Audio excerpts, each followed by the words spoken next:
Hey, it's the PHNX Cardinals podcast, your premier Arizona Cardinal podcast. Like and subscribe. Leave us a 5-star wherever you get your programming. I'm Johnny Venerable. He is Bo Brock, the PHNX headquarters in downtown Phoenix. Not a lot going on pertaining to our precious Redbirds, Bo Brock, but they did, in fact, wrap rookie minicamp on Sunday. This is a Monday, and I thought, it'd be a good time as we saw the most of the Arizona Cardinal rookies on display over the last couple days. You had an opportunity to be out in Tempe.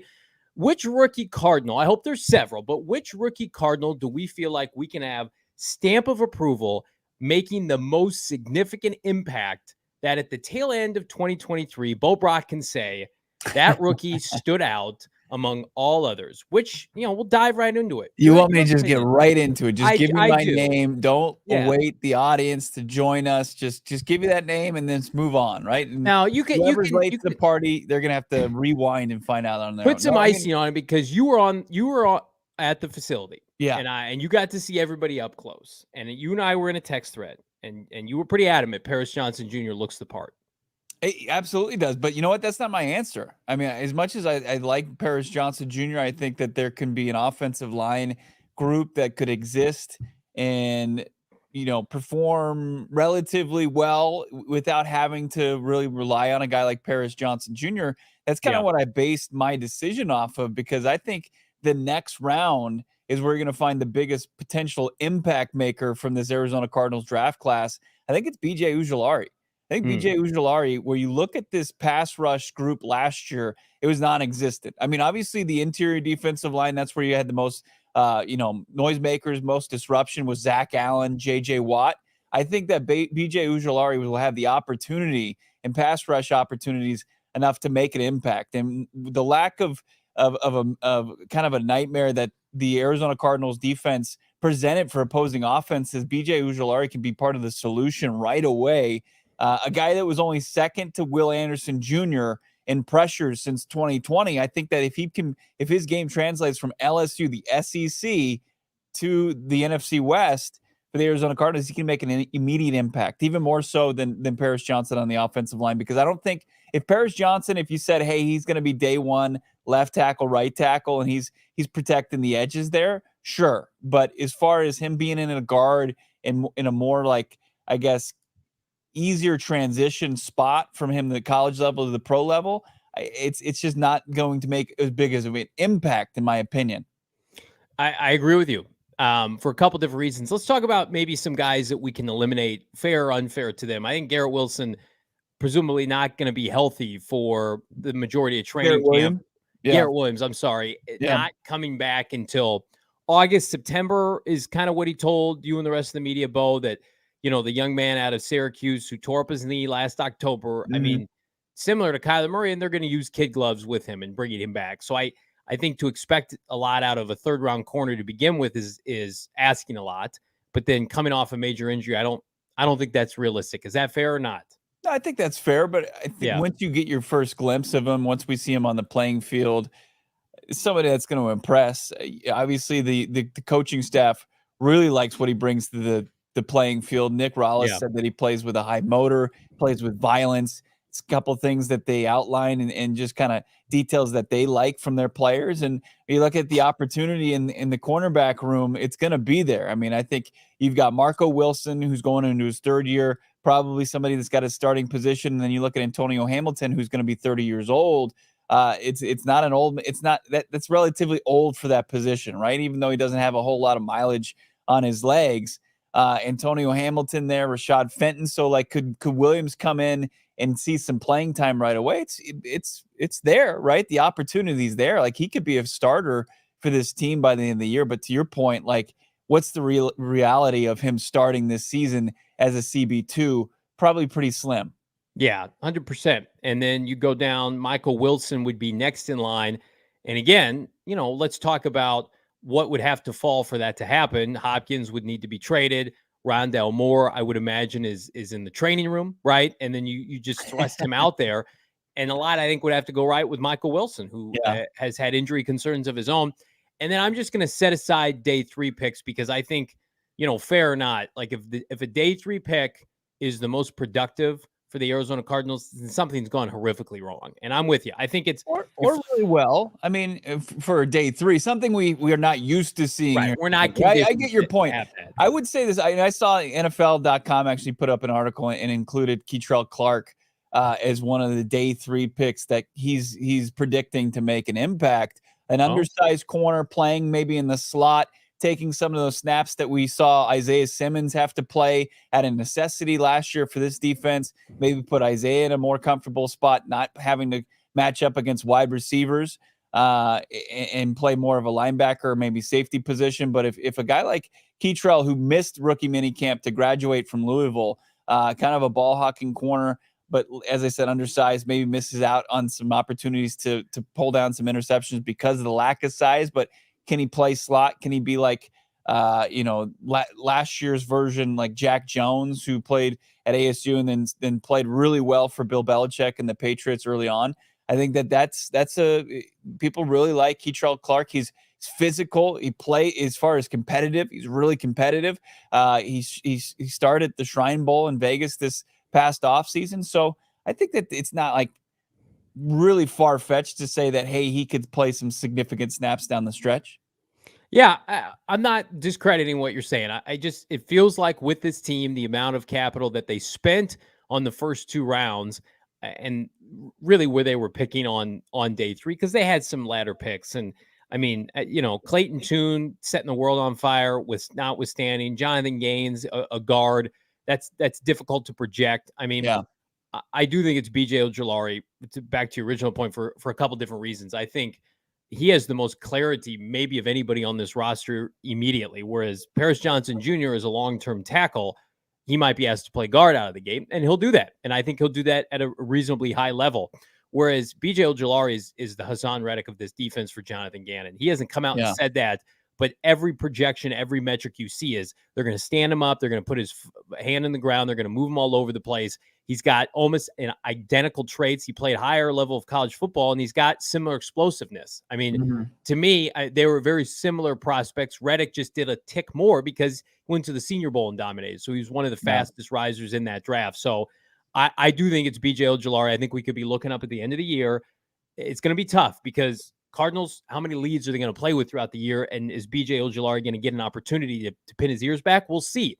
Yeah. But like, it would not surprise me if he had 8+ sacks at the end of the year, and that's 100% a win.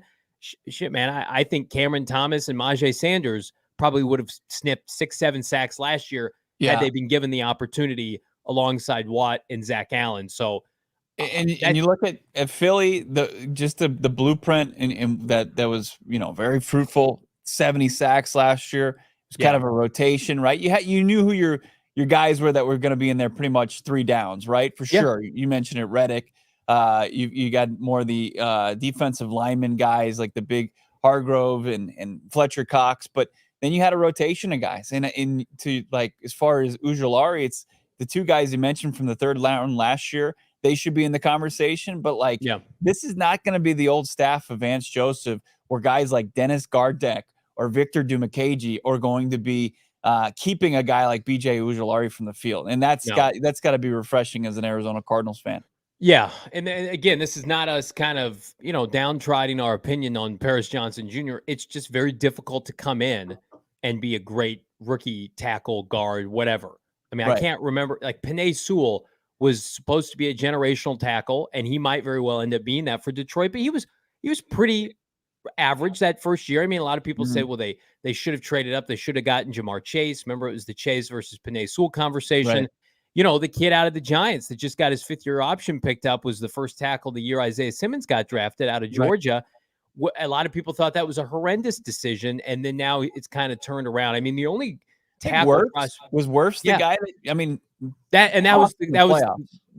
was the comparison I was just about to make. Is the only tackle I can remember being plug and play great from day one was Tristan Wirfs, but they had a stability with the rest of their offensive line. They had Tom Brady, they had Bruce Arians. I mean, they had a, Tristan don't save us, just be great at one singular position. And my hope is that they take the same approach with Paris. It's just like, Paris, just do your job. Don't worry about being Paris Johnson Jr., 6th overall pick to save this offensive line. And I do think, Rafa in the chat, Penei Sewell is going to be great. But Penei Sewell's hype that year was 10 times fold what Paris Johnson Jr. had, and he was fine his first year. And I think being fine as a tackle guard in year one for the Arizona Cardinals, if that's what Paris Johnson Jr. is a good thing. I think if you start every game, you gain experience, you're trending up. Like, of course, we want to see the PFF grades over the course of October, November, December start to move up a little higher, so then we can project into year two. But I think based on like pure athleticism, outside of Paris Johnson Jr. being generational, like the opportunities that I think, to your point, BJ Ojulari is going to have rushing the passer for Jonathan Gannon are going to be immense. And I think it could lead to some inflated numbers. I really do. Yeah. Incredible opportunity for a guy. Let's catch up on the chat here. Nightingale Sunset asking if we're gonna talk about McDonough. Yeah, that's coming up later in the show. Jalen Blair saying, I think BJ Ojulari is going to surprise. I think he's better than his brother, and his brother had 10 sacks his rookie season. His brother also was coming off an injury from his final college season, wasn't he? Or he's actually coming off an injury during the pre-draft process. He slipped a little bit. Not sure if you all have talked about this. This is from Chili Dog Time? But who do you see at left guard, left tackle, center, right tackle, right guard in that order? We are going to start unveiling what we believe is kind of our predictions for this depth chart as this roster's hovering around 90 as they start to kind of tweak this roster. They made a move today in getting a punter, more of a veteran punter post Andy Lee. Rafa is giving his prediction. He's got Paris, DJ, Yelda Frodehold at center, Calvin Beachum, and then Will Hernandez at right guard. It's not a bad prediction. It's probably going to be in line with something that we'll have in the next couple days. So it's really going to be, as far as like the Paris Johnson, when we talked to him on Friday, he basically said he's preparing for 4 positions on the offensive line. And then once they tell him, where he's going to start and compete for right away, he'll dive into that, right? But right now he's preparing for every position but center.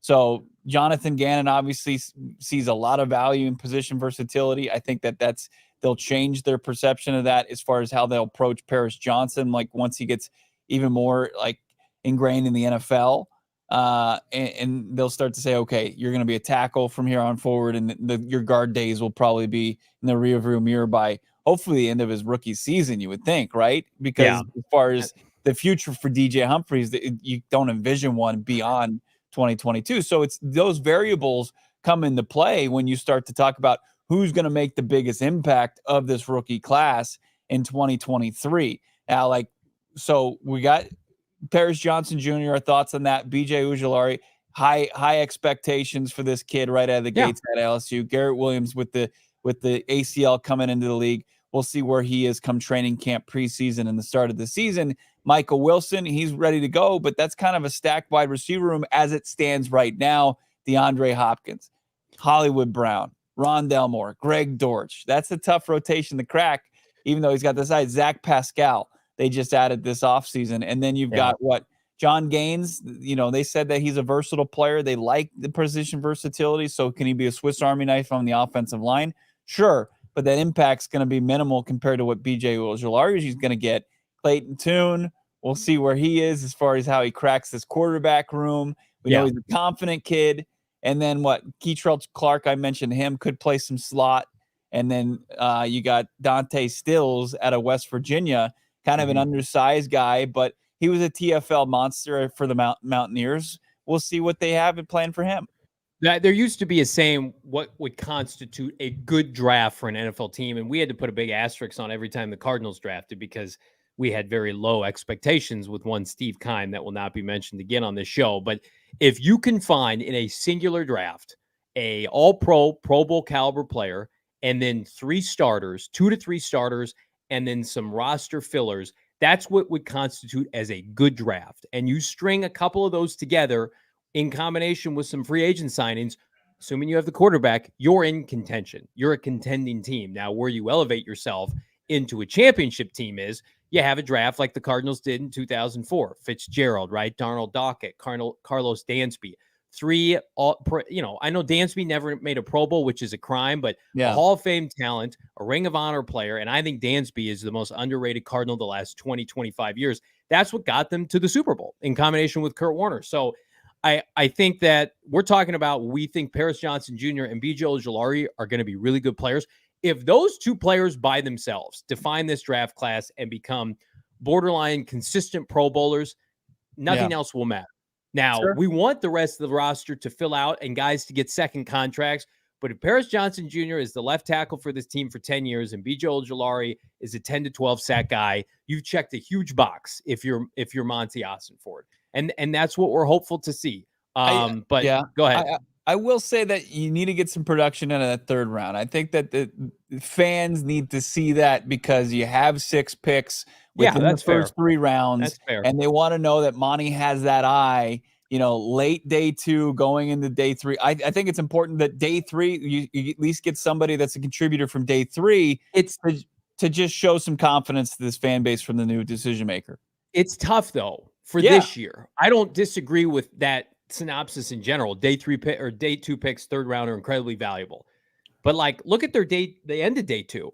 It's like, well, will Garrett ever develop into an every down corner that you hope to extend? That's the hope right now, but you don't know, and you don't know how he's going to bounce back from injury. And then Michael Wilson is in a bloated receiving core room, and he never did it at the collegiate level. I think that's why I'm so like hit or miss on those third round picks, because neither of them have the opportunity like a Honey Badger did. Aaron's first year in 2013 was just like immediate starter, get him on the field.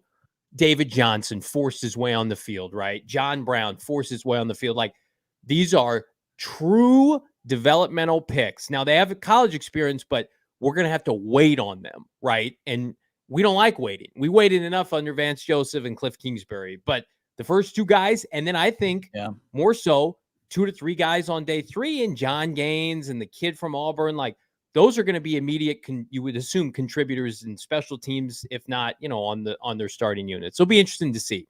Yeah. Papo. I love Papo. That's right. The kid from Auburn, just well put together. The at the freak on Twitter. You got to love it. Sub 4.4 linebacker. But hey, I've been excited about a sub 4.4 linebacker before, and I'm still waiting for big results. Jose saying, no Swiss Army knife, play your position the whole year. Look, coming off of the previous regime coaching staff and how they tried to maximize versatility, and you had a bunch of jack of all trades and masters of none.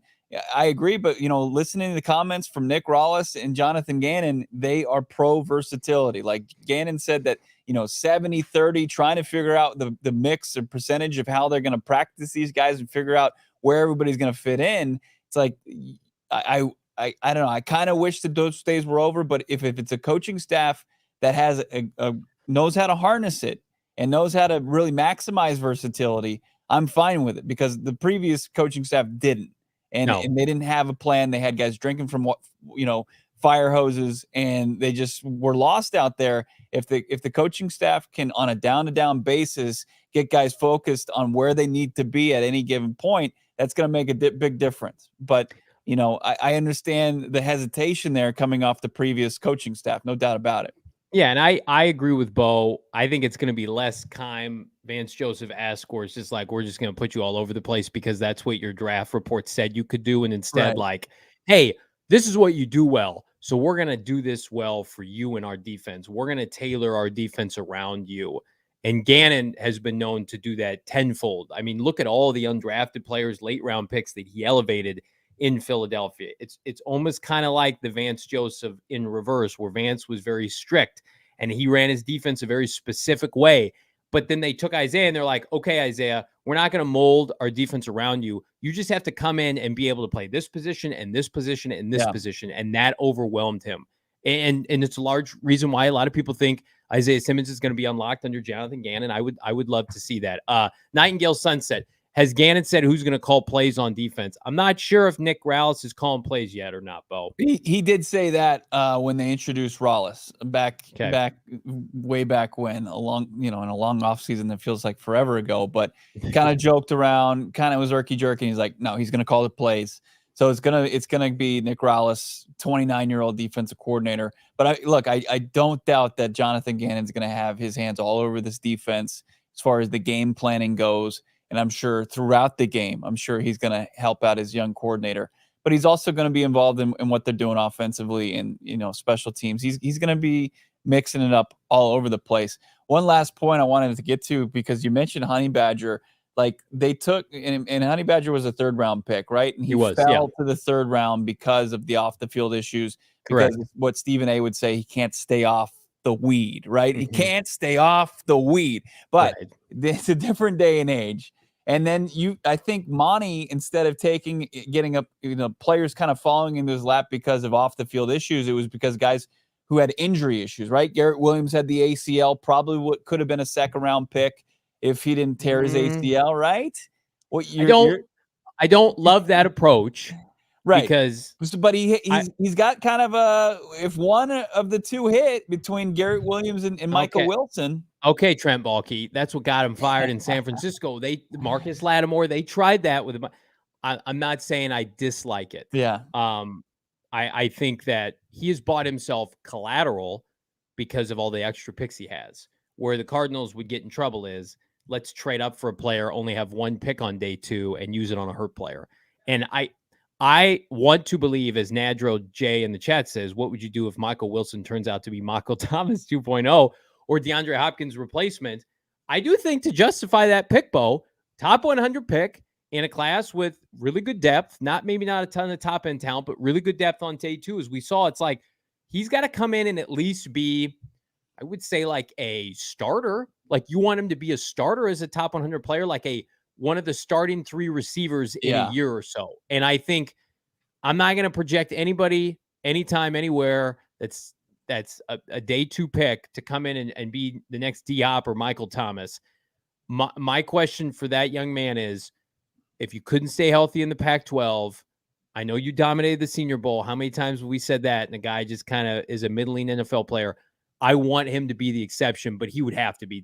He's not the rule. He's the exception if he does that. Michael Thomas said, I think, I was just looking up his college stats, and they're double what Michael Wilson did at Stanford. I mean, Michael Wilson just didn't have the opportunity because of back-to-back seasons that were ruined by injury.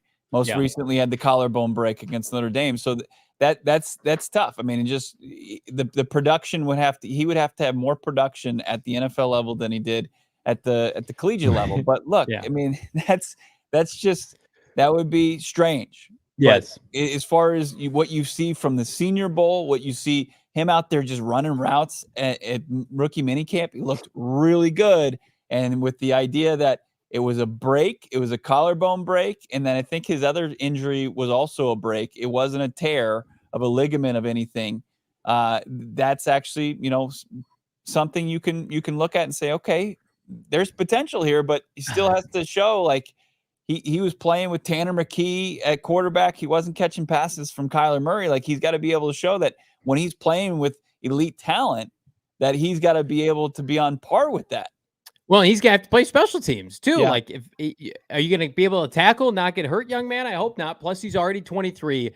That was the head scratcher on day 2 for a roster that needs players now. Is you took a player that is in a loaded receiving core. The Garrett Williams thing, I think, is easier to grasp because of the caliber of player he was before he got hurt, and that was his one singular injury. So he's a ball hawk, man. I can't wait to see. His story. I don't know if you didn't catch our, after we talked to Garrett Williams on Thursday, we met with the media for the first time, and he's still unsigned. I think BJ Ojulari and Garrett Williams are the only 2 rookie of the class currently that aren't signed yet. Yeah. Not sure what the holdup is on that. Maybe Williams, they just feel like they have more time. But Williams was like, he mentioned he was a quarterback. He wore number 8 because he idolized Lamar Jackson, right? But he stopped playing quarterback because in 7-7 tournament, they were down so many corners.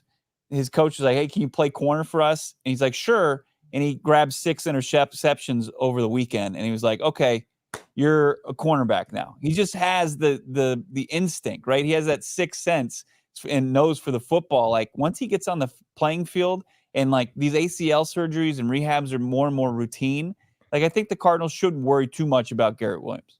100%. Nightingale Sunset. We'll end this conversation on this. Dortch is the new fan darling. Need him on a shirt with Devin Booker. I would buy that in a second, in a New York minute. And I do think Nightingale Sunset will do big predictions for this year. over the course of the summer. Greg Dortch, book it. This team knew exactly what they were doing when they tendered his option. They brought him back. Feed that young man the football. Feed me all the bets I can get, by the way, with our friends at BetMGM Sportsbook.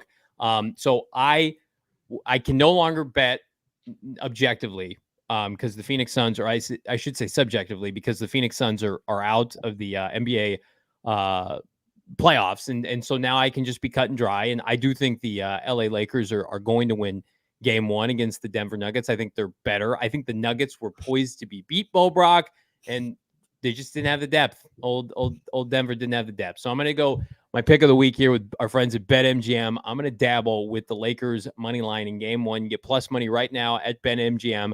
And guess what? Every Saturday and Wednesday, claim your bonus bet on the house. Love bonus bets. It's like every morning's Christmas morning on Saturday and Wednesday. Go in and get a free boost. Thanks to our friends at BetMGM. Your fans of the app dabbling on it are automatically going to receive a bonus bet upon logging into your account, but it does expire. So you only have, I think, 72 hours. So you don't want to wait. And bonus bets can be used on any sport wager, whatever you want to do. Again, pour one out for our watch parties for the Phoenix Suns presented by Neutral, but they were a blast. We're hoping to have more. But I'm going to tell you right now what we do have, our Knockout Nights Cornhole League, first Friday of every month, May through August, specials, giveaways, BetMGM prizes, whatever you want to do it with our friends at BetMGM. If you haven't signed up yet, use that bonus code PHNX. There's a few different offers depending on where you live, but for our friends and family here in Arizona, the Arizona audience, you're going to get up to $100 in bonus bets on your first wager with BetMGM. Again, make sure you use that bonus code PHNX. Check out the show notes for more details. And now our guy Shane Diefenbach talk about it in the disclaimer. Disclaimer, 21 plus to wager. Visit BetMGM.com for terms and conditions. U.S. promotional offers not available in Washington, D.C., Mississippi, Nevada, New York, and Ontario. Gambling problem? Call 1-800-GAMBLER. Colorado, D.C., Illinois, Indiana, Louisiana, Maryland, Mississippi, New Jersey, Ohio, Pennsylvania, Tennessee, Virginia, West Virginia, Wyoming. Call 877-8-HOPE-NY or text HOPE-NY 467-369, New York. Call 1-800-NEXT-STEP, Arizona. 1-800-522-4700, Kansas, Nevada. 1-800-327-5050, Massachusetts. 1-800-BETS-OFF, Iowa. 1-800-270-7117 for confidential help, Michigan. Two best words in sports. Game 7. We got a game 7 tonight, right? The Kraken taking on the Dallas Stars. Why not head over to Four Peaks? Go watch two random teams that you probably didn't know you cared about. Go watch them throw down on the ice for a big game in the Western Conference NHL playoffs. Go to Four Peaks just to have a beer. Go have a couple beers. Go have an appetizer, some entrees, and some dessert. Can't go wrong with our friends at Four Peaks, and do yourself a service. Get yourself following them on social media, whether you're following them on Twitter at Four Peaks Brew or on Instagram at Four Peaks Pub. You'll get all the latest on Arizona's premier craft brewery, whether it's events going on or like they had their teacher appreciation going last week. You wanted to contribute to that, help out, or just find out more details. You got to be following along at Four Peaks Brew and at Four Peaks Pub on Instagram. You can't go wrong there. They've got the D-backs, Four Peaks, 4 seats. One lucky winner gets 4 seats to an upcoming Diamondbacks game.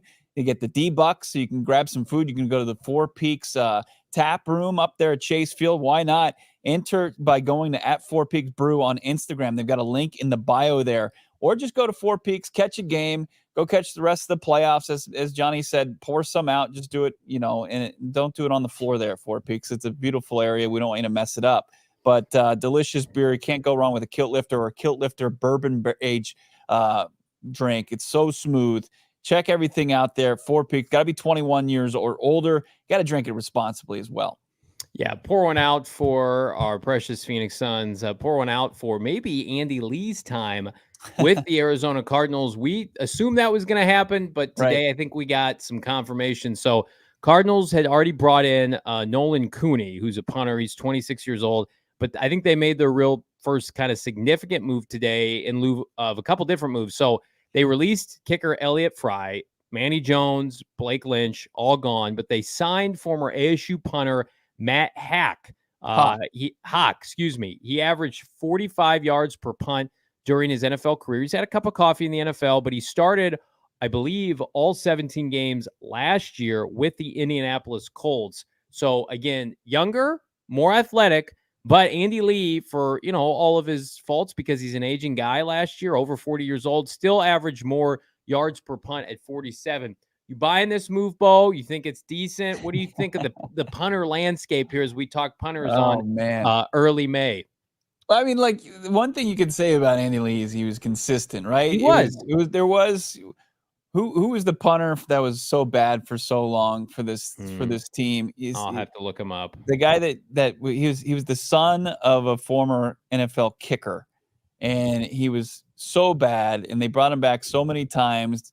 That was like the Amos Jones BA special teams that were so bad. And then they brought in Andy Lee, and he kind of held down the position and punted pretty well. And now, like, as you have a regime change, you don't need to bring back a 41-year-old punter, even though you brought back your kind of older kicker in Matt Prater.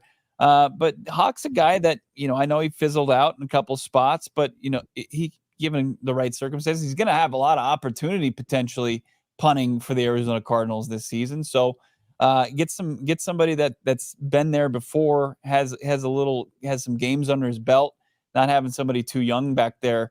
I have I'm pretty indifferent, but and he hasn't given me any reason to say no. But a local guy, second Sun Devil on the roster next to Kyle Soley, so that's good. It's good news for the Cardinals. Yeah, right. The punter you're thinking of, I had to look him up. Drew Butler, and then Craig affirms that in the chat, was with the Cardinals and Bruce Arians 2014 to 2016. Lost them, I would say, like a handful of games in that time. He was so bad. He won the Ray Guy Award, I think, while at Georgia. Just not a good punter. Averaged under 43 yards per punt.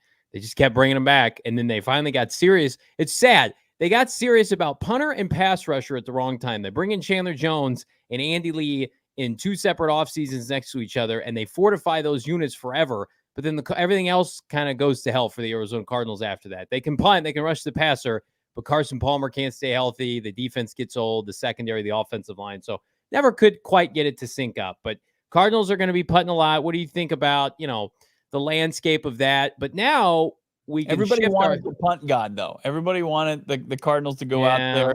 The guy that beat out Haack with the Bills, but before the whole off the field issues went down with, what was it, Matt Araiza from San Diego State? Yeah, he's available, but it's like, he's gonna be able to choose where he can go now. Yeah, I know there's going to be opportunity, as I kind of joked, for punting here in the desert this upcoming season potentially.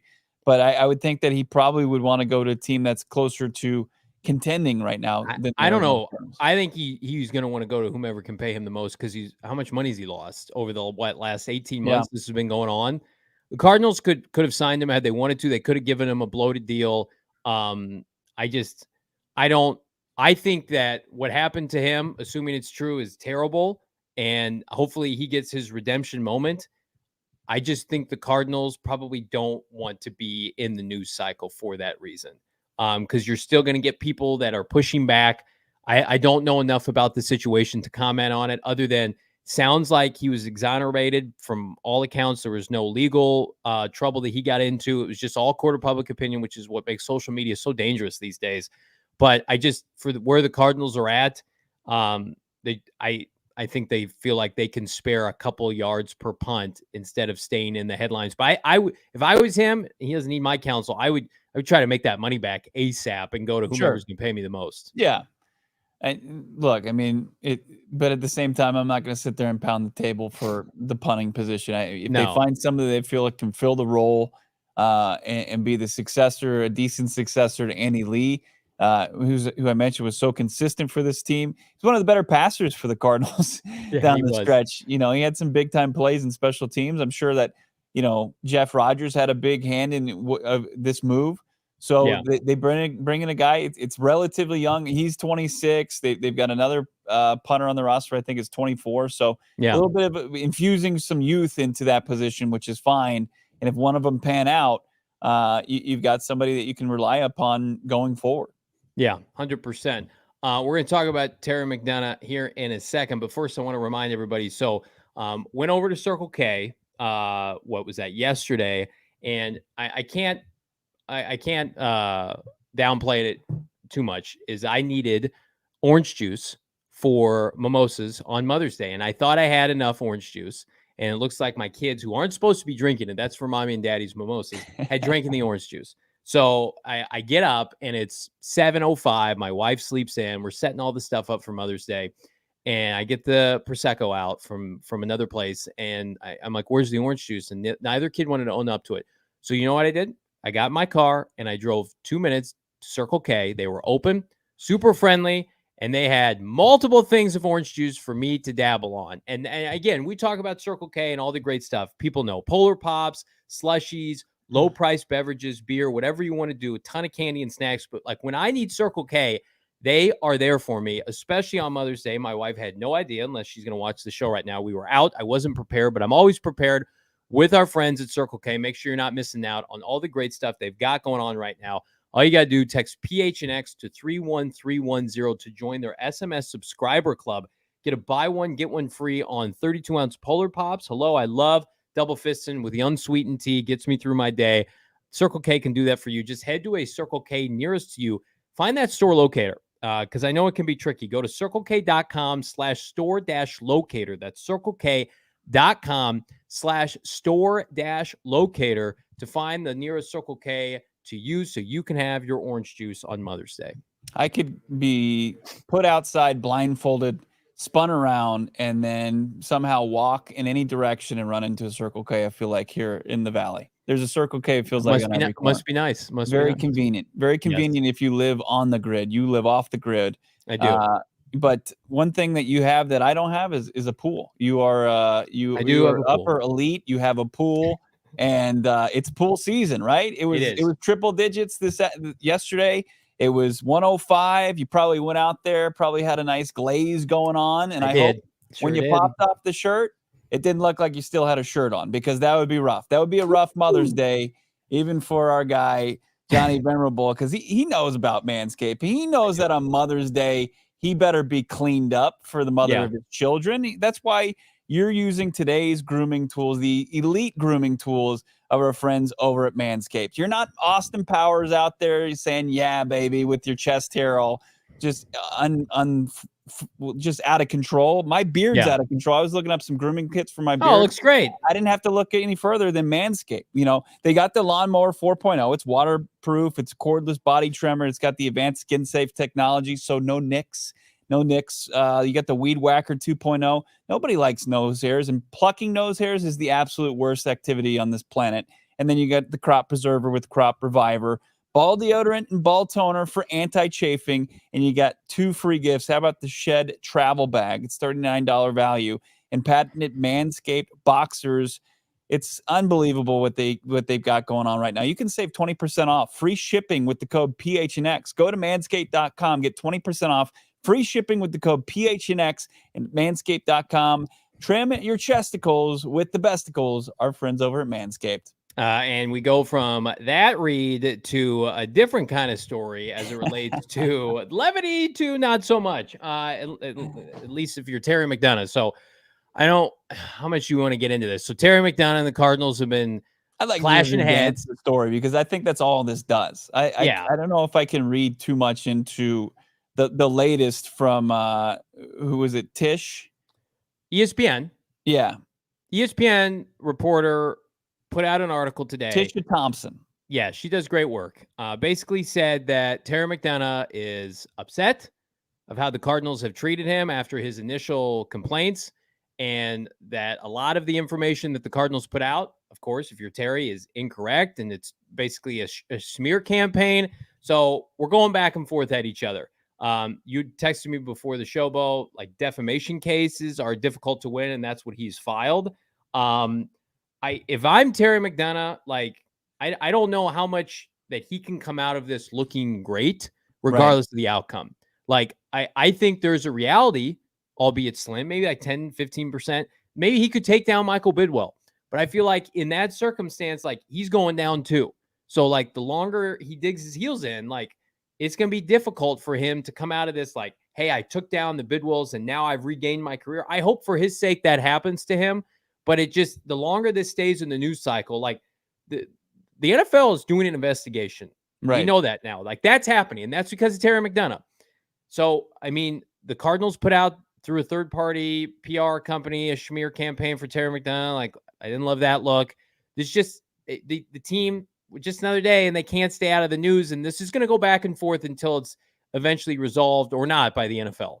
Yeah, I mean, I think probably his best case is if they come to some sort of financial agreement. Sure, that as well. I mean, the Cardinals' Week 1 opponent is just the main reason why this doesn't really. It's probably won't bode well for a guy like McDonough, right? And I know that's just me speculating, and I don't have much of a leg to stand on. But just watching how things have transpired over the last, 2 decades, last decade primarily with the Washington franchise, right? And the heavy allegations that have been levied against Daniel Snyder, how things were run in that organization, and to see that he is on the precipice of walking away from the NFL really unscathed and $6 billion richer.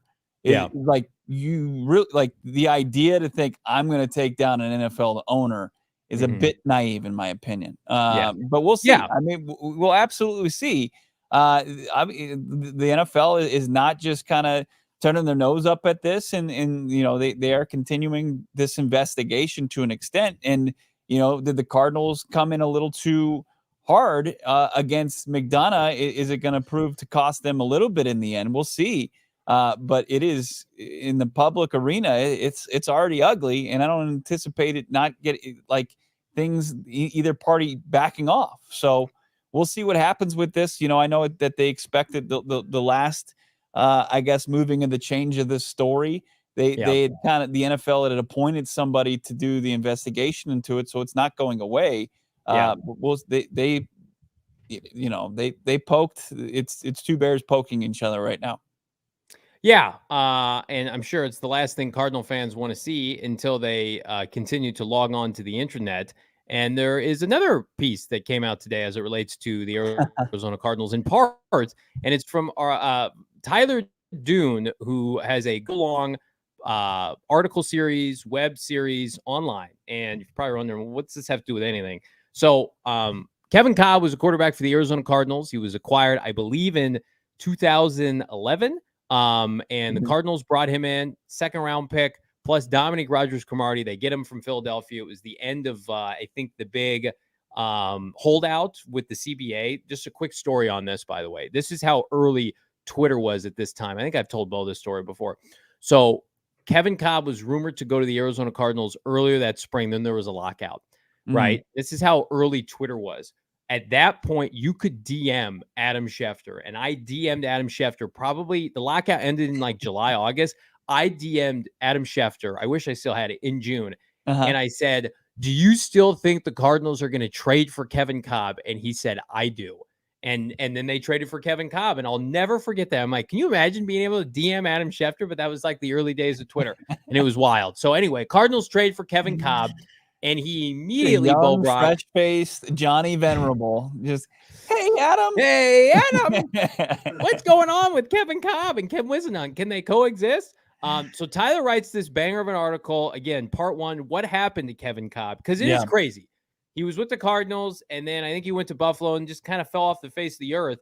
But the article's crazy for a couple different reasons, Bo, especially as it relates to the Cardinals and how they handled or not handled Kevin Kolb's injuries. Well, I mean, also, I mean, one, it seems like an indictment on the training staff or the medical staff, because Kevin Kolb basically said he played with the concussion, fearful that if he'd mentioned anything, I think at first he didn't feel comfortable pulling himself from a game.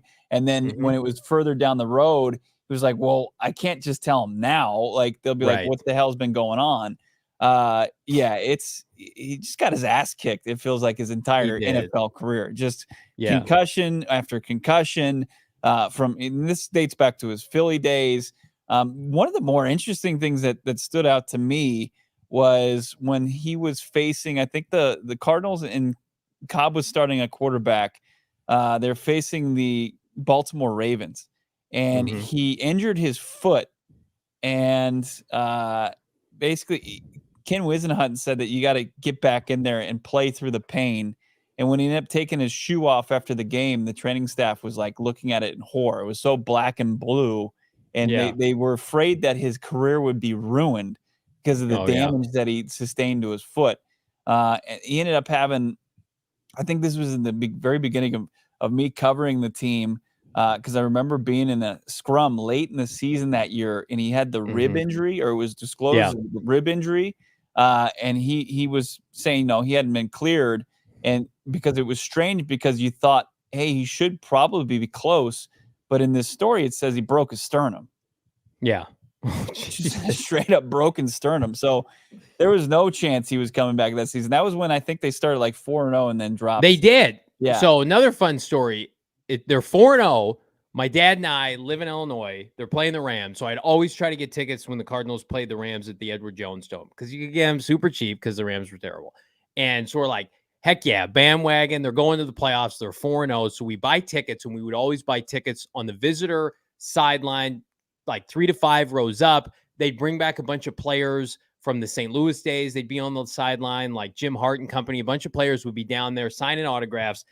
And Kolb starts that game. Do you know how many times they lose that game? 17-3, by the way.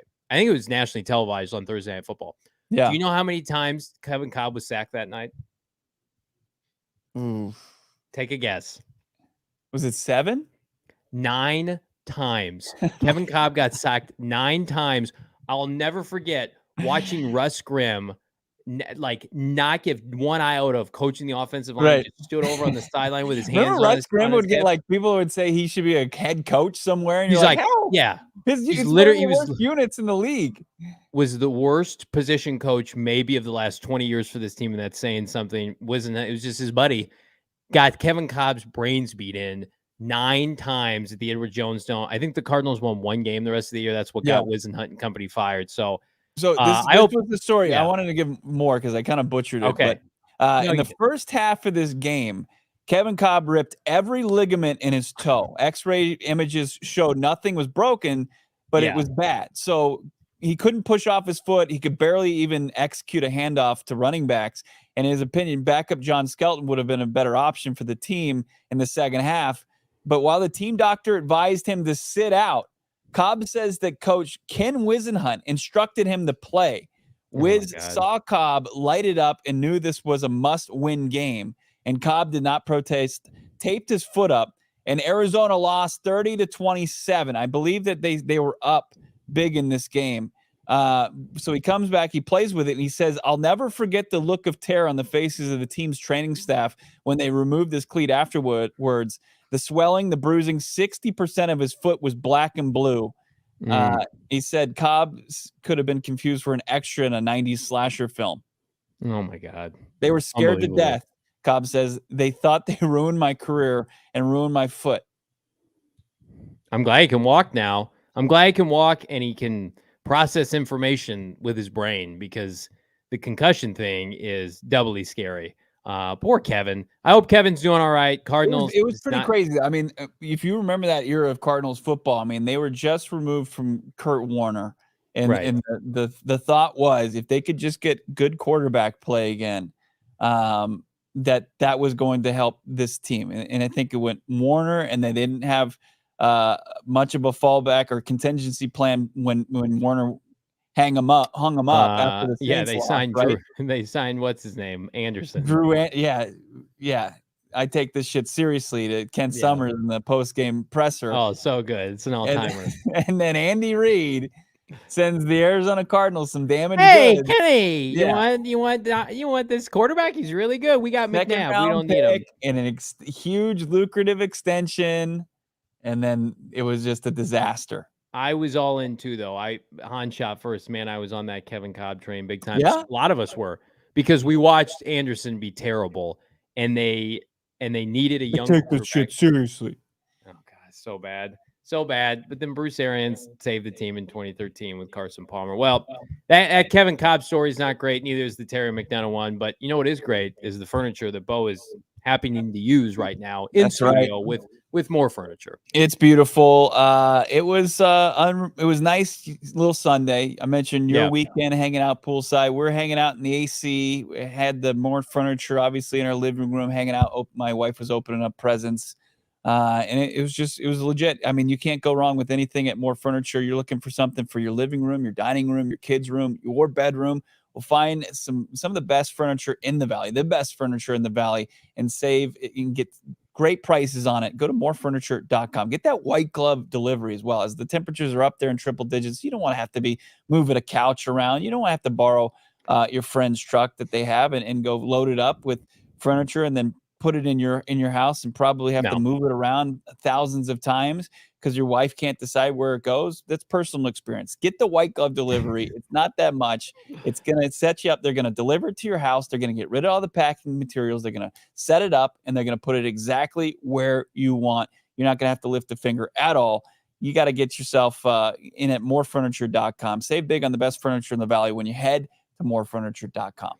Get some furniture and then read the fabulous workings of all of our writers and talented peeps at gophnx.com, including my guy Gerald Bourget, who wrote a phenomenal piece on the exiting Monty Williams for the Phoenix Suns and where the Suns go now. I believe that article is free right now at gophnx.com. Become a diehard. Pick up a T-shirt and or hat for free every single year. You have your diehard membership. And, of course, our guy Howard Balzer, the PHNX Cardinals beat reporter. Use that promo code Howard, HOWARD. Nandro J. K1 is the best Cardinals QB we have drafted ever. Nadraj, I'm sorry. Nadraj. Yeah. K1 is the best Cardinals drafted QB we have ever had. Yep. I'm going to agree with you. And I think that's why it's frustrating yet predictable. A lot of people are ready to kick Kyler Murray to the side. And then you go through these quite literally horror stories for backups and backups and backups. And it's just like, hey, remember what it was like when we were one of these franchises, these teams that trotted out an average to below average quarterback? And Kyler has his shortcomings, no pun intended. And he's got some areas where he wants to be better, and I think he will be better. But, I mean, goodness gracious. Anytime you're talking about a quarterback in the MVP conversation and it's a Cardinal quarterback, I'm not sure we should all be anxious and ready to kick that quarterback to the curb, Brock. I had blacked out the Derek Anderson days of this organization, but there's so many quarterbacks. I mean, Skelton was mentioned in that article. Max Hall, Matt Leinart, Josh Rosen, Sam Bradford, Mike Glennon. I mean, there's been so many poor performances at the quarterback position. It makes you scratch your head when you look at Larry Fitzgerald's career numbers, and he had so many ham sandwiches for QBs throughout the years. I mean, mixed in there was Kurt Warner having a career resurgence and Carson Palmer also having a career resurgence. And then, the early career of Kyler Murray. But I mean, it's unbelievable what this fan base has endured as far as the quarterback position and what this organization has tried to pawn off as a starting caliber quarterback in the NFL. Yep. And that's why we're all anxious to see K1 come back healthier and better than ever. When's that going to be? TBD. But when our next show is tomorrow. Check us out at gophnx.com, PHNX_Cardinals. Again, and subscribe. Leave us a 5-star, and Bo, like this video. Yeah, no doubt about it. People were already asking, how we saw the offensive line depth chart stack up. I think we're going to start to look at some position groups and who we think has the edge early on for some starting positions, start to make our own depth chart predictions. I know it's May, but let's have some fun with it. Obviously, love to see yours as well. DM Johnny, myself, we'll get them on the show, but also you can do it here in the chat live at 4 p.m. As always, every day here at PHNX Sports, PHNX Cardinals. For Johnny Venerable, Sean on the ones and twos behind the scenes, I'm Bo Brock. We'll talk to you guys soon.